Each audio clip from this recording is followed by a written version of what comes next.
So today I'm going to share with you how to pick an industry, and you really want to check everything, because otherwise you're going to either pick the wrong industry, or just if you won't pick any industry, you just won't do any deal. So stick with me until the end and let's get to it. So hey, if you don't know me yet, my name is Moran Pober and I'm here to help you buy businesses and build wealth that way.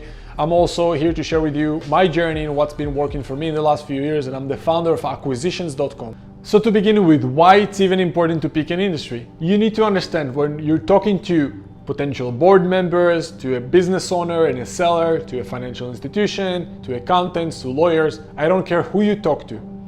Unless you're super focused, it's going to be super difficult to show that you're capable of something. If you're going to a seller and he's going to ask you, hey, what's your plan? And you're like, hey, you know what? I'm not sure. I'm going to try to buy you. And if I'm not going to be able to buy your business, which is, I don't know, an engineering business, I'm going to buy a internet company or something completely different, right? It's just going to look very unprofessional, and there's only one chance to make a first impression, which is why it's super critical and important for you to be super laser focused on a specific industry, at least when you begin with. Eventually, after you do some deals and money is not an issue and you just want to get involved in many deals just for the fun of it, then it's okay, then it doesn't matter. But when you start and you're looking for your first deal, it's super important to be super laser focused. So in terms of picking an industry, I highly suggest you to pick an industry with high profit margins. And it's just for the fact that if you don't have any experience, it's going to be super difficult for you to manage businesses with low profit margins, just because if you have no experience, you don't want to deal with you don't want to make it so small mistake can destroy you. You want to get to a point where you can have a big margin of safety. So even if worst case scenario happen, you can still make it, right? If you don't have a lot of experience, you don't want to deal with industries that have very minimal percentage to work with and manage.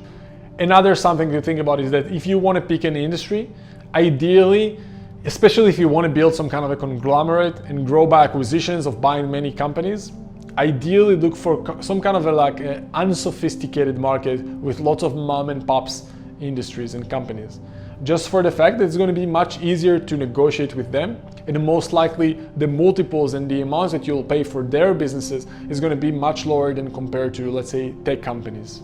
Another thing with an industry is to remember that no matter what industry you pick, when you're going to approach the business owner and you're looking to make an offer, make sure that you're making an offer based on past numbers and past performance, and never make an offer based on future performance that you hope that the business will make. Because every seller you're going to talk to, they're going to promise you, yeah, next year we're going to do so much better because ABC.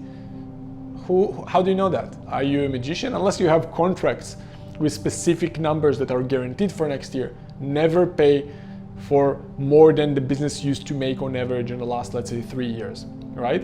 And that's why, again, picking an industry with unsophisticated sellers is much better for you, especially if it's your first deal. The next thing to pay attention to with picking an industry is to make sure that you're picking an industry that you either have some experience at, or you find an industry expert to help you with, or you at least take a few months to learn about that sector.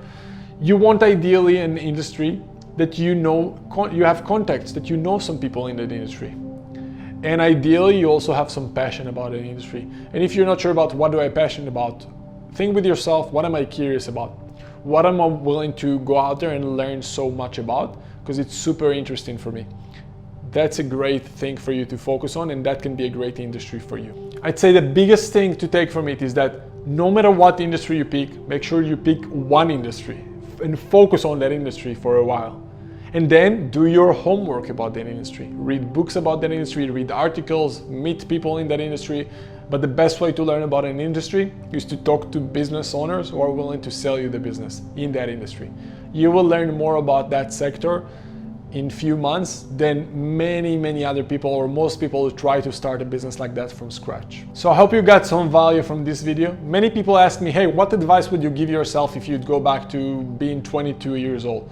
So that's why exactly I created this video on some business acquisitions advice that I would give my 22 years old person.